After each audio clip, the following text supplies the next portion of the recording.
A sequence of events is said to be random if there's no apparent order to them. So this happens, that happens, etc. However, if you were to repeat that sequence, then you would find that some events happen more frequently than others, and this is related to probability. Now, in order to put this on a sound mathematical footing, we have to realize that all randomness is not the same. And so we then introduce the concept of a random variable. That is a variable, often we call it X or Y or Z, that's associated with each element in the sample space. We give that a numerical number, and then we ask, what is the probability of that X having a certain value?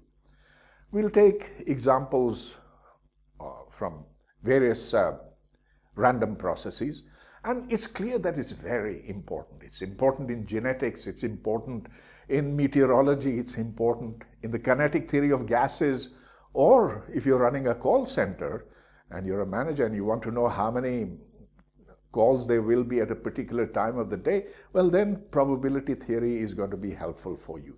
So let's get into the concept of random variables. Let's begin with a formal definition of random variables, a mathematical definition, which says that a random variable X is defined as a mapping of the sample space S into the set of real numbers. Now, that's a little abstract, so let me draw a picture for you. Here is the sample space. It's a collection of events, a set whose members are events. Those events could be like the roll of a die, the flipping of a coin, the arrival of a phone call, the clap of thunder, or whatever. Now with each event, we will associate a number, X. So this is the number which is associated with the event A, this with the event B, etc., etc. We will assume that this sample space has got a finite number of events. We will see what happens later when the number of events is allowed to go to infinity. Now you can ask, what is the number that is associated with the event A? There is, in fact, an infinitely many different ways to choose a random variable. You will define the one that you want or that which is most appropriate for a particular problem. Now, as I said, we're going to take a finite number of events in the sample space. So, for example, in the roll of a die, we would have 6 events. But if we can count the number of events, 1, 2, 3, 4, 5, 6, 7, etc., etc., all the way to infinity, then we will say that a random variable X is discrete if it takes only a finite number of values or if that number is countably infinite.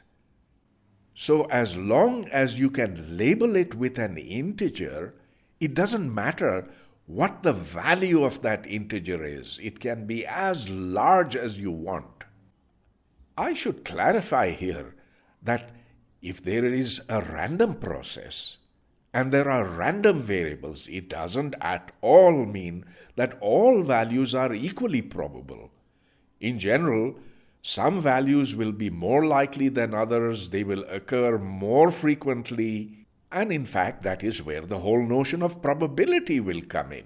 Now in a fair die, the probability that it will land on one side is 1/6, but if this is a weighted die, somebody is cheating, then maybe the chances are greater that it will always land on a 6 or a 5 or 3, whatever. It depends upon where the weight is greater. So we would still have randomness, but some values would be more likely than others. Let's now take some concrete examples of random variables. So take a die that is rolled twice. Define X, the random variable, as the sum of numbers obtained in the 2 rolls.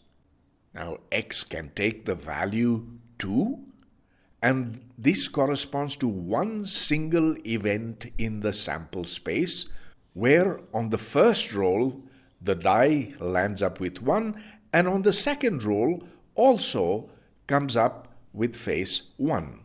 X could also take the value 3, but then this could happen in two different ways. First, with 1, 2, and second, with 2, 1. Similarly, if the value is 4, then there are three possibilities: 1, 3, 2, 2, 3, 1. With x equal to 5, it would be 1, 4, 2, 3, 3, 2, 4, 1. X equal to 6, 1, 5, 2, 4, 3, 3, 4, 2, 5, 1. And this could keep going. Now this event, where the first roll gives 1 and the second roll gives 1 also, has got probability 1 over 36. 1, 2 has also got probability 1 over 36, but so does 2, 1, and so there are twice as many events over here, which means that the probability for getting x equal to 3 is 2 over 36. For x equal to 4, it will be 3 over 36. For x equal to 5, 4 over 36. And for x equal to 6, 5 over 36. And we can keep going. Continuing on to x equal to 12, that's the case where the first throw gives you a 6, the second throw also gives you a 6, and so that has the same probability, 1 over 36, as getting x equal to 2. So the random variable x takes values 2, 3, 4, 5, 6, 7, 8, 9, 10, 11, 12. The probability of getting x equal to 1 or x equal to 13 or any number outside of these will be equal to 0. Now let's see if the probabilities actually add up to 1. Of course, they have to. Just add 1 to 2 to 3 to 4 to 5 to 6, divide by 36, and the answer is 1. Formally, you will say that the probabilities of getting x equal to 2 all the way up till x equal to 12 will add up to give you 1. Here are the probabilities on a bar chart. So for x equal to 2, this is the probability 1 over 36, x equal to 3, 4, 5, 6, 7. For x equal to 7, you have the largest probability, which is 6 over 36. And then we go to x equal to 8, 9, 10, 11, and 12. There's a slightly different notation that is sometimes used, which is this: p with a subscript x as a function of x. And what this means is exactly this. The probability that the random variable x, capital X, will take the numerical value small x. So small x in this case is 2, 3, 4, 5, 6, 7, 8, 9, 10, 11, 12. This is sometimes called the probability mass function, or we can simply call it the probability function. It's the same thing. Let's take another example. So take a coin that is flipped n times. If I get heads, I win 5 rupees. If I get tails, I lose 5 rupees. So we're going to flip this n times. This is denoted here. You'll get either a heads or a tails. And we'll put a weight function over here. Wi of heads as being plus 5. Wi of t being minus 5. And here I goes from 1 up till n. I can ask, what is my total win? That total gain I'll call x, which depends upon the weighting function w. Because look, I could have made a heads worth bigger than a tails. I could have made this 7, and I could have made this minus 3. Or I could have made this 5 squared, and this minus 3 squared. So this is entirely up to me what is the weighting function that I make. However, each time I'm going to get either plus 5 or minus 5 given the weight functions over here. And so if I want my total gain, that's got by adding up W1 to W2 to W3, etc., all the way up till Wn, which we write as this. So this x of W is the random variable x. I'll call the probability that I win x rupees as P of x. Now let's see what P of x is for n equal to 3. Now x is going to take all possible values. This includes x equal to 15. Now for 15, the only way I can get 15 is through heads, heads, heads. Which means that since this is assumed to be a fair coin, I will multiply half with half with half. So I multiply these 3 independent probabilities of getting heads and I'll get 1 over 8. I won't bother with writing P of x equal to 14 or 13 or 12 or 11 because those probabilities are all 0. Instead, let's ask for the probability of my winning 5 rupees, and that can happen if I get 2 heads and a tail. Now that can be in 3 different ways: H, H, T, H, T, H, T, H, H. Each of these has probability 1/8, and so the probability is 3 multiplied by 1/8. Of course, I could lose 5 rupees, so the probability of x taking on value minus 5 is heads, tail, tail, tail, tail, heads, tail, and each of these is 1/8, and so that probability is the same as the earlier one here, but this is the probability of my losing 5 rupees. Of course, the probability of my losing 15 rupees is also 1/8. Now, I don't even have to say this, but all the probabilities will add up to 1. 1/8 plus 3/8 plus 3/8 plus 1/8. So the point here is that I've run over all the possible values that the random variable x can take.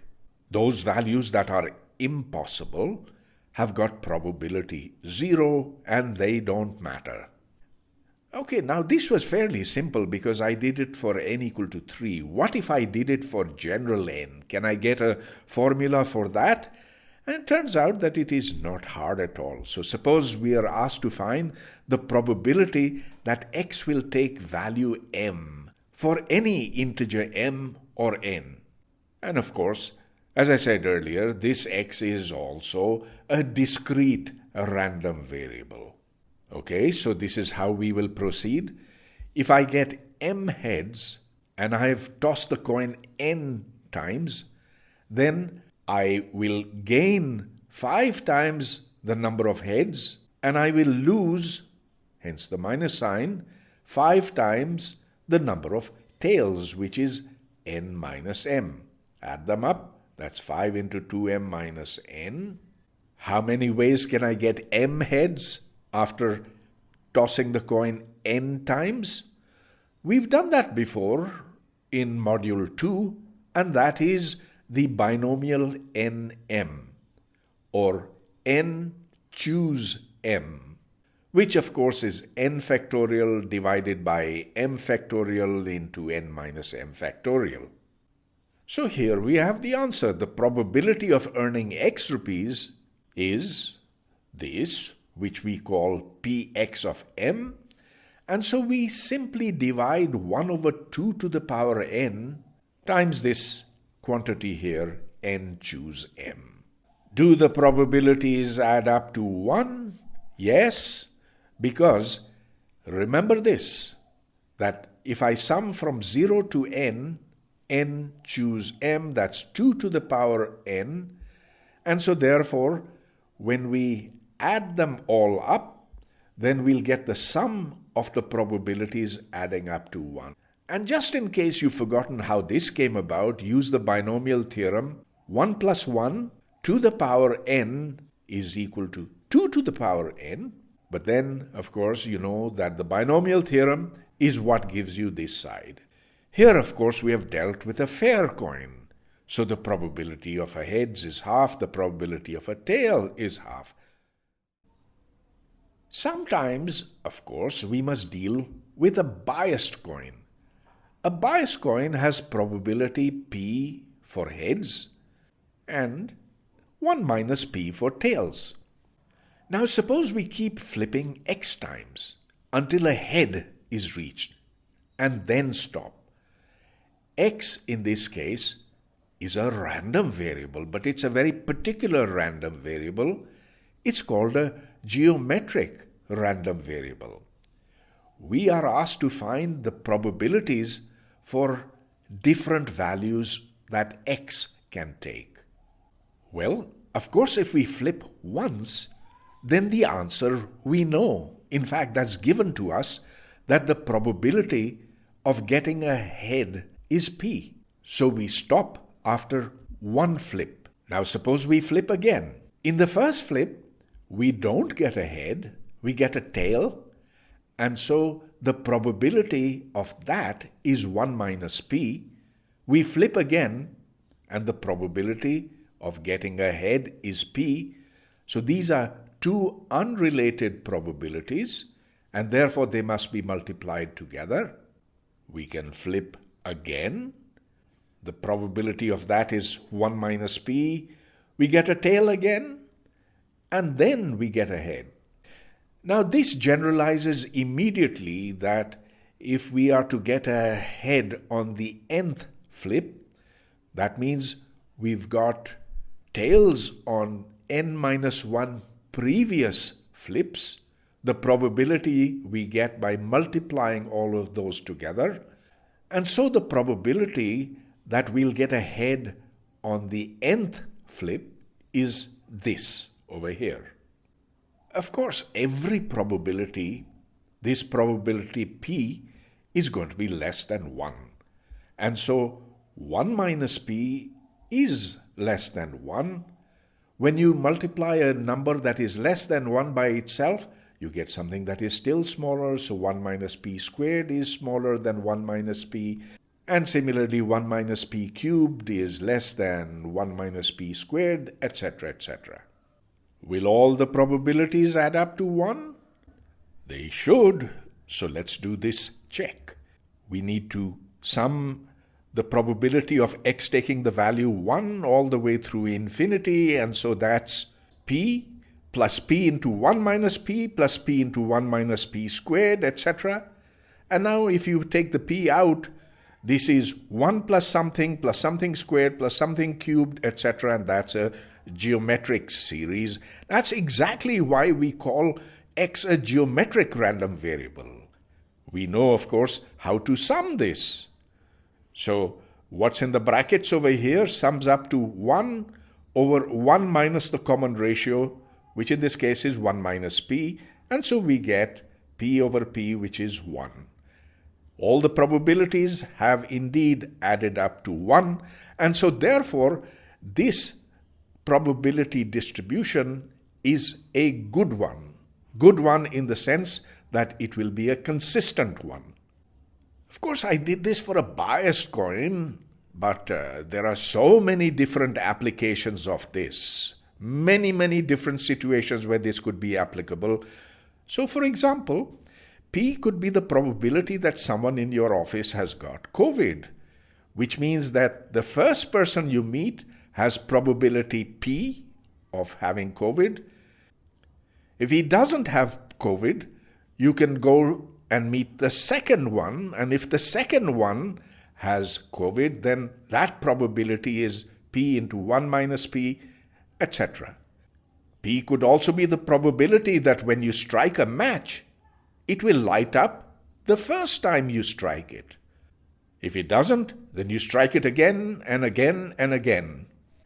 And the probability that it will light up after the nth strike is exactly equal to this. P could be the probability that a phone line is busy. And of course, 1 minus P, that you will get to talk to someone. So the first time that you try, the probability is p. The second time will be 1 minus p into p, and the nth will be this. Again, I come back to this point that although the events are random, there is a probability associated with every event, and that a probability distribution completely specifies the random variable. The more random variables we encounter, the more comfortable you will be with this idea. So let's go on to what is called the binomial random variable. Again, we have a biased coin that has a probability p for heads, 1 minus p for tails. We flip it n times.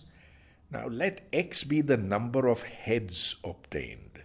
As compared to the previous one, the random variable that we've chosen is different. We call x a binomial random variable with two parameters, the number of times you flip it and the probability p.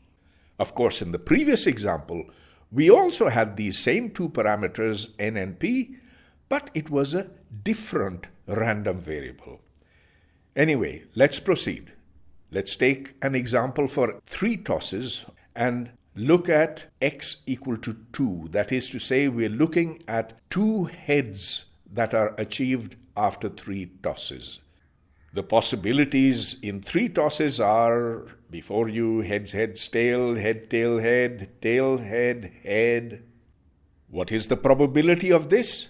Well, we need 2 heads and 1 tail, and these are independent tosses.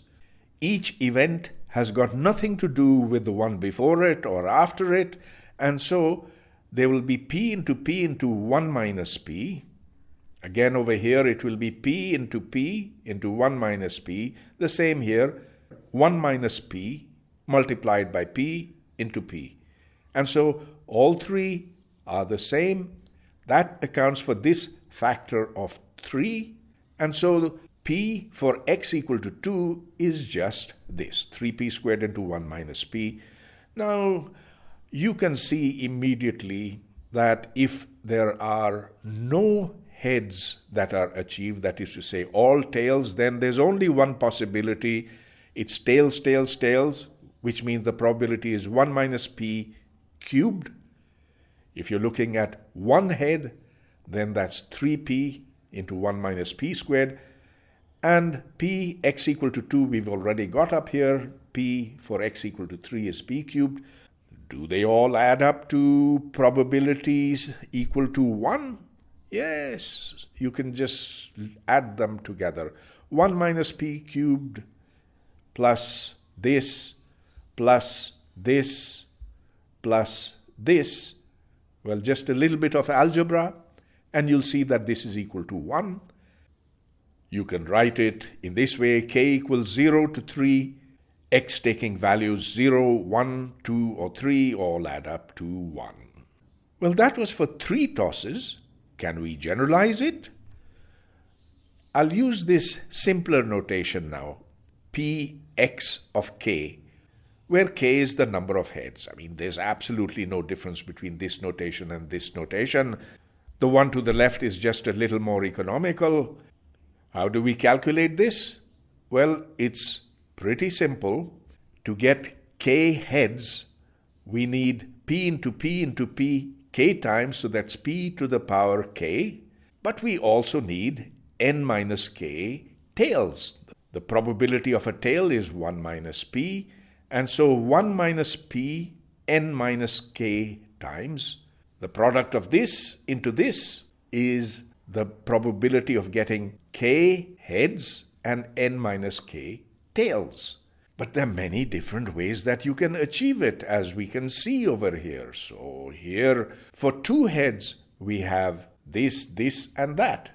Now, the way in which you can get k heads in n tosses is n binomial k, or n choose k. And that, of course, is the probability that we want.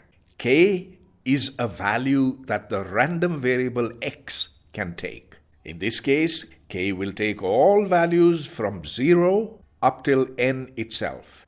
Again, we must perform our essential check of whether the probabilities add up to 1, and so we add up all of these, which means that after inserting px of k from here, we have to see if this adds up to 1. Here we will just use the binomial theorem because the binomial expansion of a plus b to the power n is exactly this. So p plus 1 minus p is 1 to the power n, which is 1, and so indeed the probabilities add up to 1. Here would be one possible application out of so many. Suppose we want the number of correct answers for 30 true-false questions which are guessed randomly, and the chance of getting a question correct is p.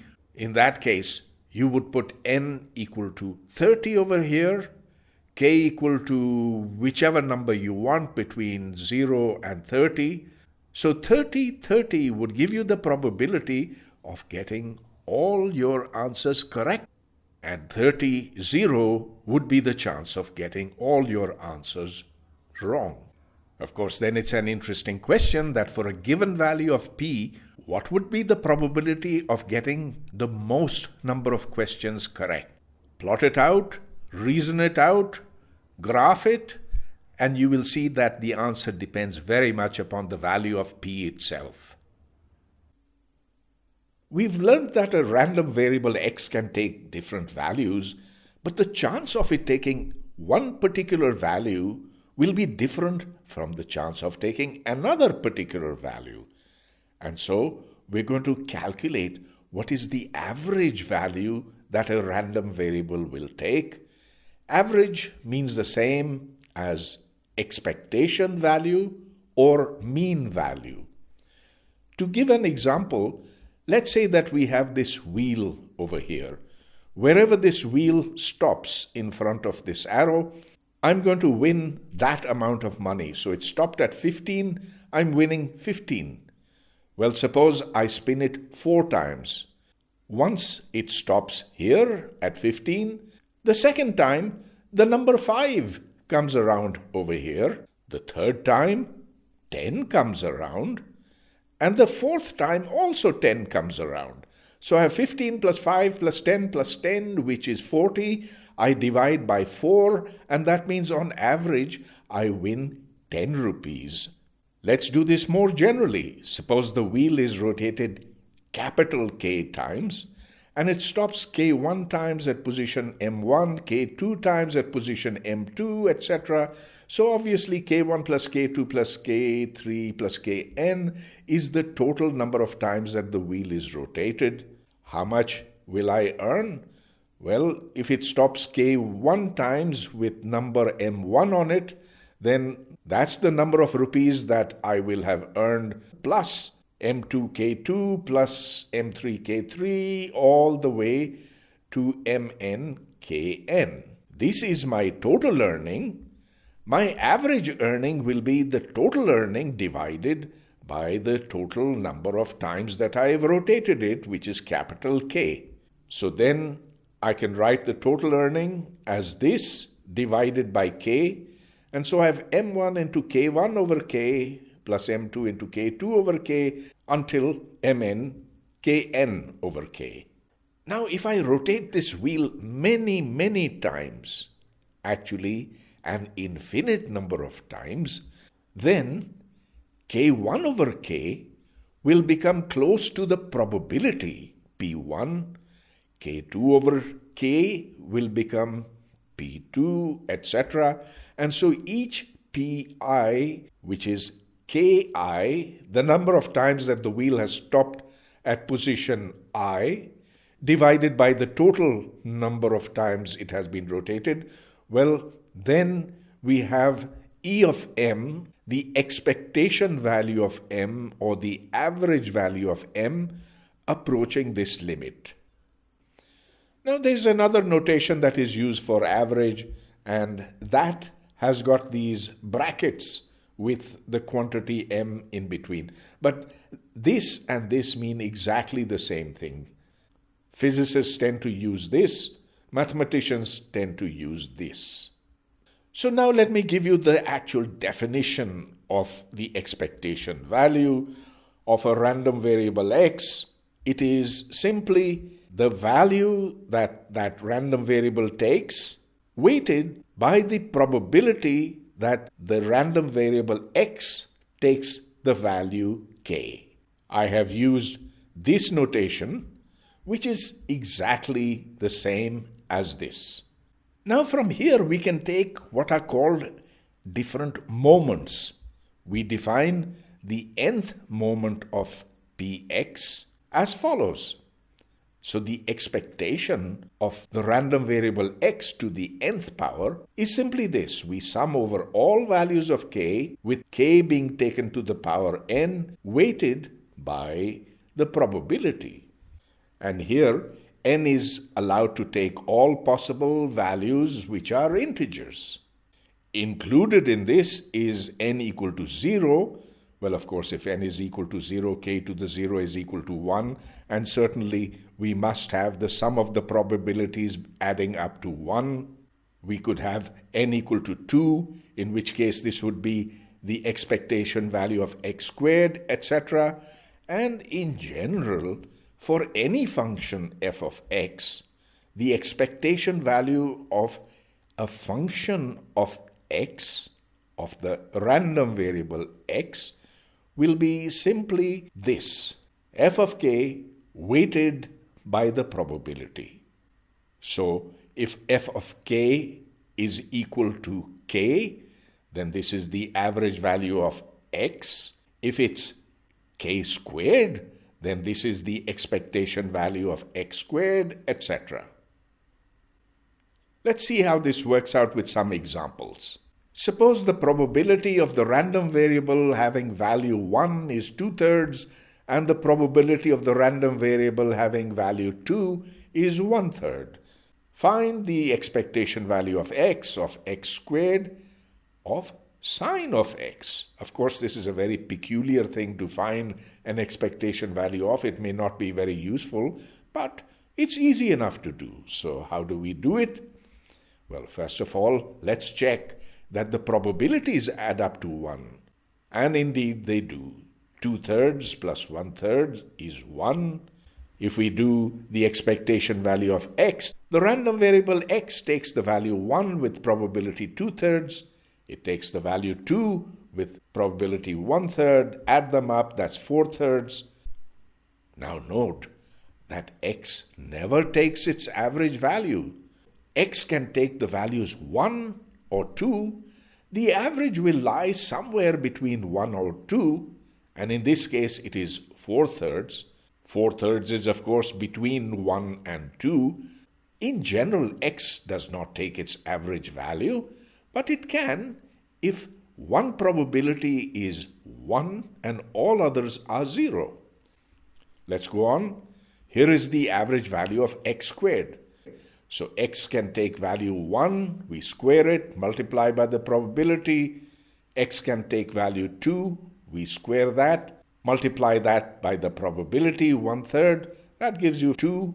The expectation value of sine of x will be sine of 1 times the probability plus sine of 2 multiplied by this probability.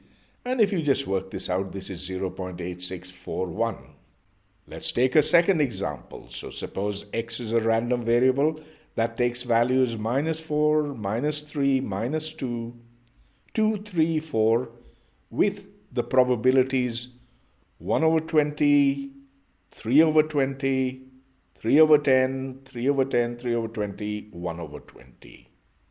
Again, we must check to see if the probabilities add up to 1. They do, because 1/20 plus 3/20 plus 3/10 plus 3/10 plus 3/20 plus 1/20 is equal to 1.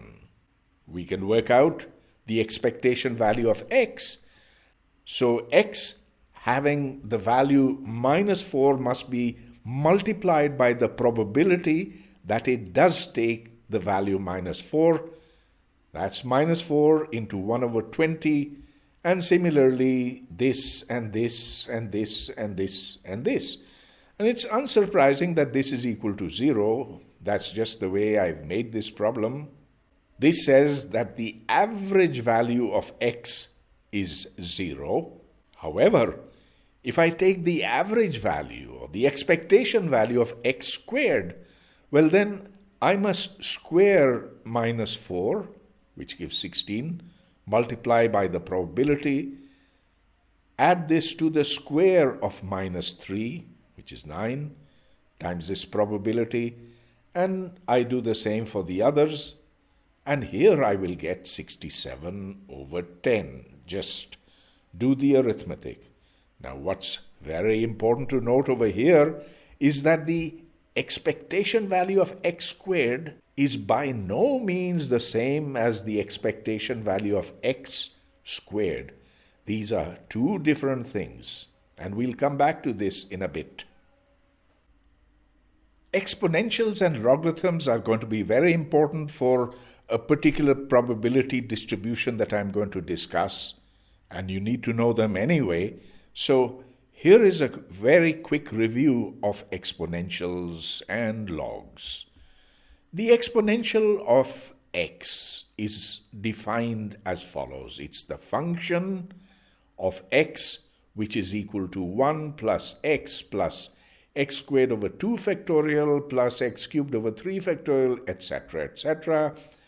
This is an infinite series that converges for any value of x, and the exponential function is a very remarkable function with many interesting properties.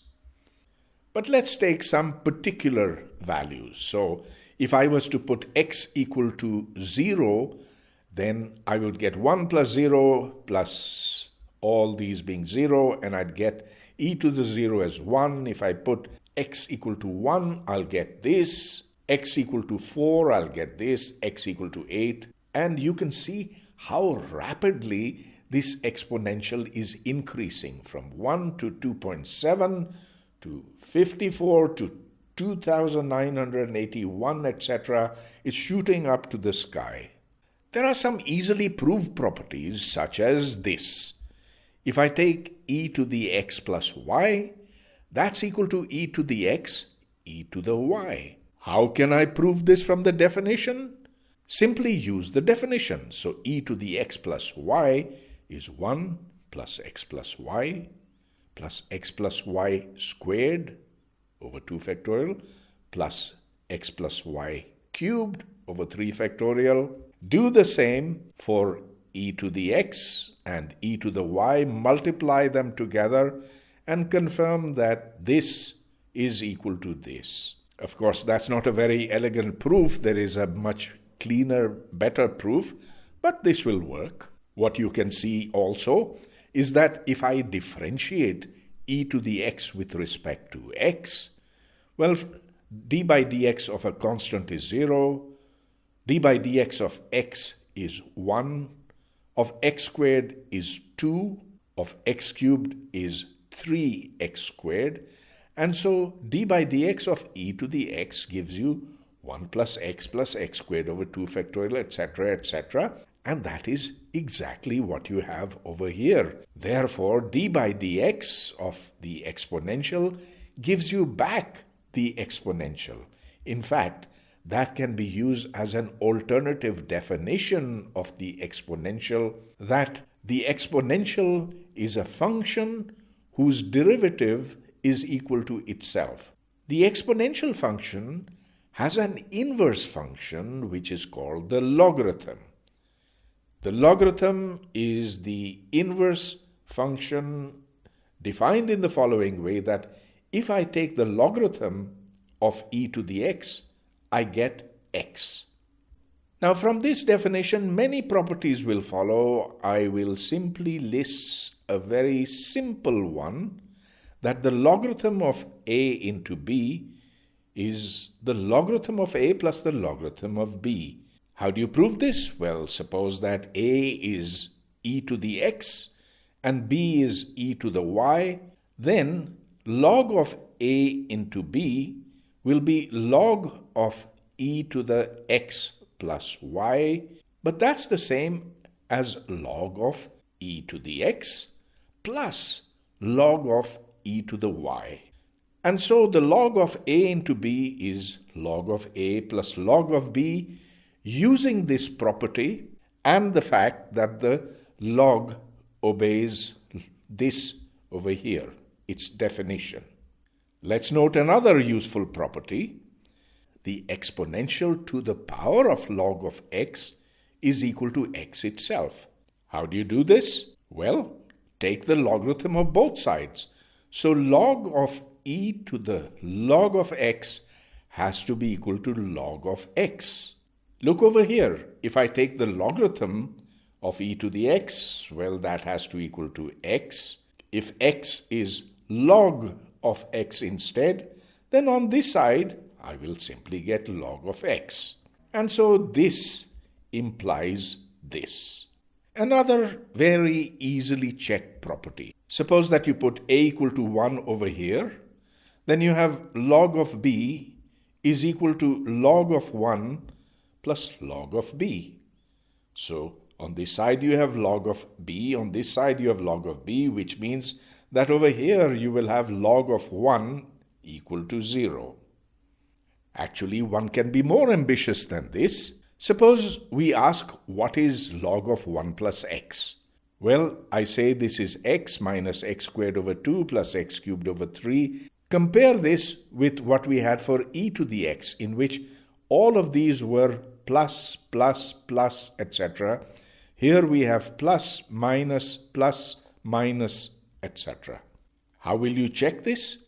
Well, let's take the exponential of both sides. So I'll take the exponential of log of 1 plus x, which by this relation says that I will have 1 plus x on the left-hand side. On the right-hand side, I will have e to the x multiplied by e to the minus x squared over 2 multiplied by e to the x cubed over 3, etc. Now put e to the x that you had over here from here, e to the minus x squared over 2, well, that also follows from here. Match the coefficients on this side. On this side you have only 1 plus x. On the other side, just do a little calculation, you'll see that all the terms will cancel out. Now this is a perfectly okay proof. It's not a pretty proof, and there are much easier ways of doing things. But what I'm stressing over here is that you don't need anything more than this definition for the exponential and this definition for the logarithm.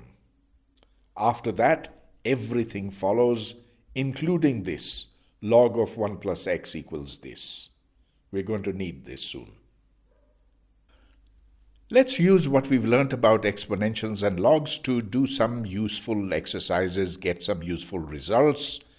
First, show that 1 plus x over n to the power n becomes e to the x as n approaches infinity. Now, for definiteness, think of x as maybe 2. So 1 plus 2 over n to the power n. Well, as you take n to infinity, you might think that this is going to go to 0, 2 over n, and so you can ignore that. Well, this is going to 0, but then you're multiplying so many terms, each of which is bigger than 1, that it would not be fair to think that this is simply 1 to the power n, which is 1. That would be definitely wrong. So how to go about this? Let me write 1 plus x over n to the n as e to the n log of 1 plus x over n, just as we learned earlier. And you can check this by taking the logarithm of both sides.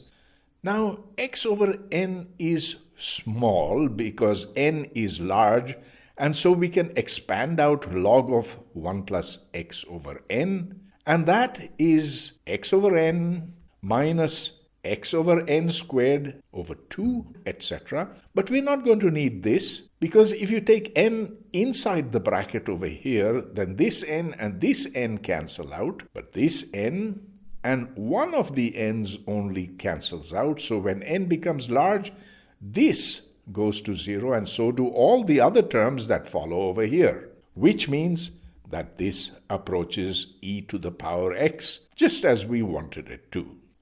Let's prove another fact, and I'm not going to complete this, but I'm going to tell you how to do this. We saw earlier Stirling's approximation for n factorial. When n is large, then n factorial becomes square root of 2 pi n over e, this is Euler's number, e to the power 1, and the whole thing taken to the power n. Okay? So using Stirling's approximation, we want to show that this quantity over here, n factorial over k factorial, n minus k factorial, times p to the k into 1 minus p to the n minus k, that's close to this quantity here. Here, lambda is equal to n times p. Here we'll imagine p to be small, but when it is multiplied by n, then their product, which we've called lambda, is going to be some finite number. Okay, so how do you do it? Well, you put in n factorial from here. Similarly, k factorial, n minus k factorial. And now for p over here, you'll put lambda over n to the power k. Similarly over here, just multiply this out. And over here, you will need to use this, because p is lambda over n, and so you can use this formula over here exactly as is needed over here. I'll leave this as a problem for you to work out, but the point is that this quantity approaches this quantity in the limit where n becomes very, very large, and k is held at some fixed finite value. This is just a mathematical step which you can work out with a little bit of patience. The last relationship was important because we will define the Poisson distribution as equal to lambda to the k over k factorial e to the minus lambda, where lambda is any positive real number and k takes the values 0, 1, 2, 3, etc. For now, lambda is simply a parameter, some number. We'll see very shortly what its physical meaning is. So again, x is a random variable which can take values k, where k goes from 0, 1, 2, 3, etc., etc.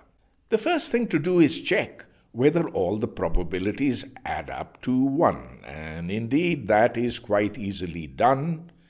We need to establish this, and it's true, because if we sum these probabilities, well, e to the minus lambda is some constant which does not depend upon k, and so we need to sum this quantity, lambda to the k over k factorial, from 0 to infinity. But then this is exactly how e to the power lambda is defined. We use e to the minus lambda into e to the lambda equal to 1. We've got the sum of the probabilities to be 1. We would also like to calculate the expectation value of x, which you can denote either as this or this, and which is, by definition, this. Now put in px, and that is e to the minus lambda times this. Now if this k wasn't there, then of course we would get 1 as earlier, but k is here. So how does one calculate this infinite sum? There is a very nice trick, and that is to realize that d by d lambda of a constant is equal to 0. So if I take e to the minus lambda times e to the lambda, which is this, well, that's 1. D by d lambda of that is 0, and that 0 has been made to appear on this side. Now I'm going to differentiate each of these terms. So first, I will differentiate e to the minus lambda, so I will get minus e to the minus lambda times this over here, which is, of course, e to the lambda, and so I'll simply get minus 1. Now I don't do anything to this and I differentiate what's in here. I get k lambda to the k minus 1, and of course the k factorial comes out over here. Now this lambda to the k minus 1 can be written as lambda to the k, and I can take the lambda to the minus 1 outside, so I have minus 1 plus 1 over lambda, and then what's inside over here is just e of x. And so I have established that the expectation value of x is simply equal to lambda. So now we know what this parameter lambda means. It's the average value of the random variable x. That's a very nice result, but we can go even further and we can get the expectation value of e of x squared, which by definition is k squared times the probability of getting k. Okay, now we will repeat this trick. If we look at what we have over here and we differentiate with respect to lambda, then of course the derivative of minus 1 is 0, and so we have the derivative with respect to lambda of e to the minus lambda times this thing over here. Now when we do this differentiation over here, d by d lambda of this, we first differentiate e to the minus lambda, which will give minus e to the minus lambda times whatever is over here. But e to the minus lambda times whatever is over here is going to give us expectation value of x. And so we'll get minus 1 for the first term. For the second term, that is to say, when we differentiate lambda to the k minus 1, we'll get k minus 1 coming out. And so we have this equation over here. Now we can separate this off into two pieces. We'll have minus 1 as before. The one with k squared will give us the expectation of x squared divided by lambda squared. The second term will give us expectation value of x, again divided by lambda squared. But the expectation value of x is lambda, and so what we find is the expectation of x squared is lambda squared plus lambda. That's an important result, and if we take the expectation of x squared minus the expectation of x squared, the difference of the two is equal to lambda. This lambda squared has cancelled out. To repeat what a Poisson distribution is, it's defined by this probability distribution. We found what lambda means. It's the average value of the random variable x. And we've also found the important result that the expectation value of x squared is lambda squared plus lambda. We did see that the Poisson distribution is the limit of the binomial random variable distribution. It comes in the limit where n becomes very, very large and p gets smaller and smaller, so that lambda, which is n into p, remains a constant or is a finite number. But as yet, we don't really have a good understanding of why this is important, so let's go to a definite problem. This is one of the many applications of the Poisson distribution. Another application could be the decay of a radioactive element, but let's concentrate on the call center problem. So typically there's a call center which receives hundreds of calls daily. Each call is random and it is not related to the previous one. One call can follow the other call and their probabilities have no relation with each other. The chance of a new call's arrival within any small time interval is simply proportional to the size of that time interval. So the longer you wait, the greater the probability of getting a new call. We want to know the probability of receiving k calls, where k could be no calls, 1 call, 2 calls, etc.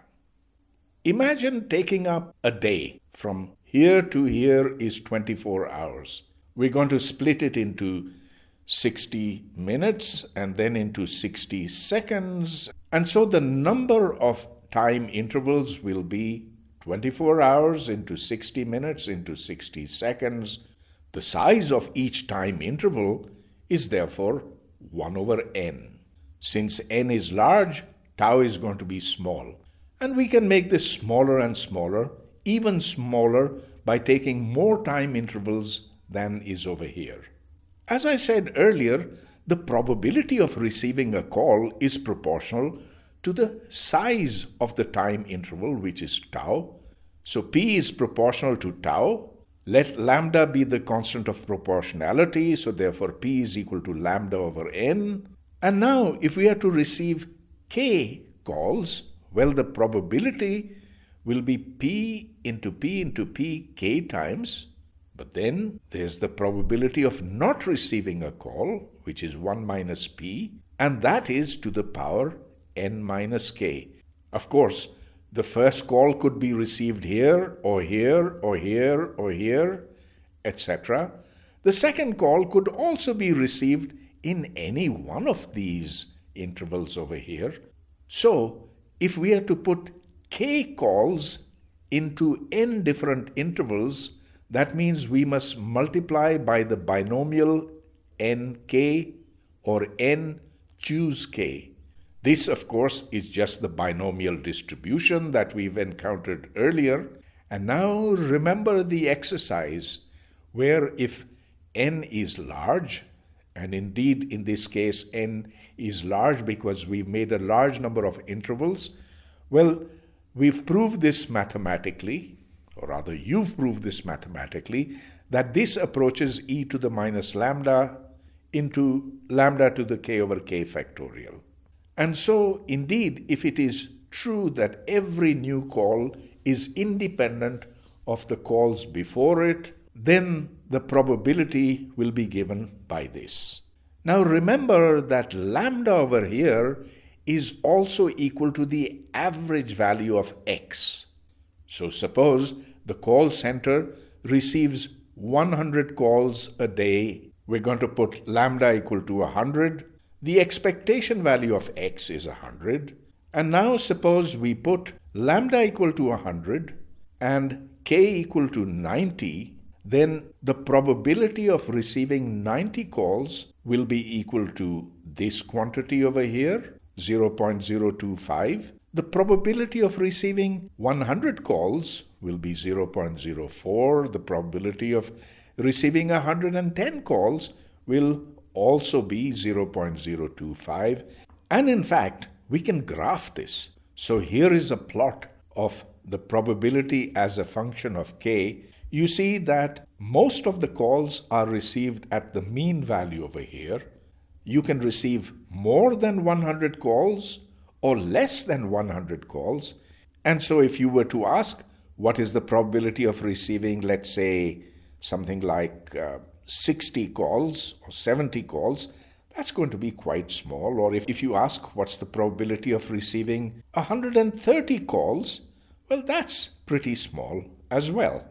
So most of the probability lies between here and here, with the mean value being 100. Of course, what we've done is no more than the binomial distribution, but this nice formula over here is much easier to deal with than this quite nasty one which has got factorials inside it.